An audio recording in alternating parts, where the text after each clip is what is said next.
کہ حبیب نے منع فرمایا کوئی اونچا اللہ اللہ نہ کرے، جب کوئی نماز پڑھ رہا ہو سو رہا ہو تو اس کے سامنے اونچا ذکر نہ کرو۔ کہتے میں ایک دن اونچا ذکر کر رہا تھا، اونچا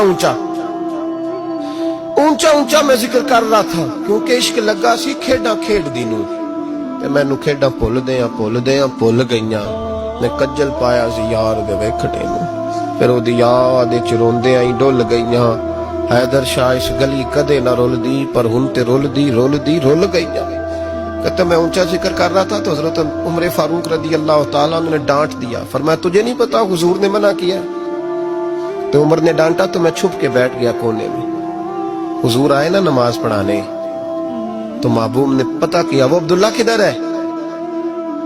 کہتے میں کونے میں تھا، حضور نے فرمایا کیا ہوا؟ تو میں رو پڑا، میری عزت بڑی تھی نا مدینے میں، کبھی کسی نے کچھ نہیں کہا تھا۔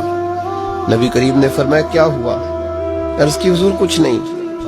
پھر بھی بتاؤ؟ کہتا میں رو پڑا، میں نے کہا یا رسول اللہ میری غلطی تھی تو سیدنا فاروق اعظم نے ڈانٹ دیا ہے۔ فرمایا ہوا کیا؟ یا رسول اللہ میں اونچا ذکر کر رہا تھا، اور بات بھی ٹھیک ہے، کچھ لوگ قریب نماز پڑھ رہے تھے، حضرت عمر نے منع کیا۔ نبی کریم علیہ السلام نے فرمایا بلاؤ نہ ذرا عمر کو، خود قانون حضور نے بنایا ہے کہ اونچا ذکر نہ کرے جب کوئی نماز پڑھ رہا، بلاؤ نا عمر کو۔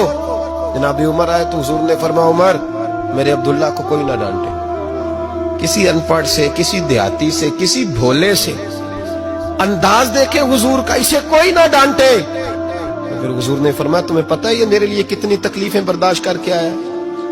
صحابہ فرماتے ہیں یہ خوش نصیب ہے جس کی روح بھی محبوب کے ہاتھوں میں نکلی۔ اور جب جنازہ اٹھا تو حضور کی داڑھی سے ہم نے آنسوں کے قطرے ٹپکتے دیکھے۔ مدینے میں رواج تھا کہ قبر میں قریبی عزیز اتارا کرتے تھے، پر ان کا تو مدینے میں رشتہ دار ہی کوئی نہیں تھا۔ حضرت عمر فاروق اور جناب ابو بکر صدیق کہنے لگے ہم قبر میں اتارتے ہیں۔